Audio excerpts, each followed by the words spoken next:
Happy birthday. Thank you. কেমন enjoy করছেন birthday? এখনও করা হয় নাই, করবো এখান থেকে যাওয়ার পরে।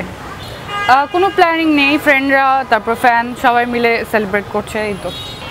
কাউকে মিস করছি না, সবাই আমার সাথে আছে, আমার ফ্যামিলি থেকে শুরু করে ফ্রেন্ড সার্কেল সবাই সাথে আছে, তো নো ওয়ান টু মিস। আমার জন্ম বগুড়াতে, আর যে হসপিটালে হয় সেই হসপিটালের নাম হচ্ছে খ্রিস্টান মিশন হসপিটাল, ওখানে আমার জন্ম। তো বগুড়াতে আমার জন্ম। এখন পর্যন্ত স্পেশাল গিফট পাওয়া হয় নাই, সবগুলো কালেক্ট করে নিই, তারপর ওপেন করার পরে বলতে পারবো। আমার কাছে সব উইশই সমান, উইশ তো উইশই হয়। মানে একটু ব্যতিক্রম কোনো উইশ ছিল কিনা? না, সব প্রায় সেমই ছিল, না সব সেমই ছিল। বলবো আমাকে সাপোর্ট করতে, আমার ফ্যামিলির জন্য দোয়া করতে এবং আমার জন্য সুস্থতা কামনা করতে এবং আমার ক্যারিয়ারের জন্য দোয়া করতে। হ্যাঁ, এরকম শুনি, বাট এটা সম্পূর্ণ গুজব। আমি বাংলাদেশি। ঈদের পরে তো একটা ব্রেক চলে, সো ব্রেকের পরে আবার কাজ করা শুরু করব। আশা করি যে এই যে 7-8 তারিখের পর থেকে আবার কাজ স্টার্ট হয়ে যাবে, তারপরে ভার্সিটি লাইফ সব কিছু আবার শুরু হয়ে যাবে। এখন পর্যন্ত দেখা হয়নি, বাট দেখবো শুন।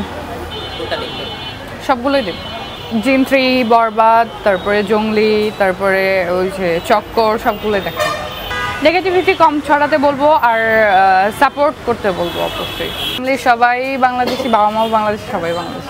আমি এরকম কোনো সমস্যার সম্মুখীনই হই নাই, আর যারা সম্মুখীন হয় তাদের জন্য কথা হচ্ছে আসতে হলে তো স্ট্রাগল করতে হয়, সো সব কিছু ফেস করে সব কিছু মুখোমুখি হয়ে তারপরে আসতে হবে, তো কিছু করার নেই এখানে।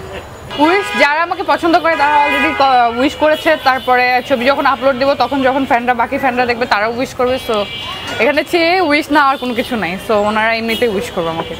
অফকোর্স হ্যান্ডসাম, সুন্দর, খারাপ লাগার কিছু নাই তো। খুবই ভালো লাগছে, এখন বাংলাদেশের মানুষজন যে মুভি দেখছে, বাংলাদেশের মুভি যে উন্নত হচ্ছে, খুবই ভালো লাগছে।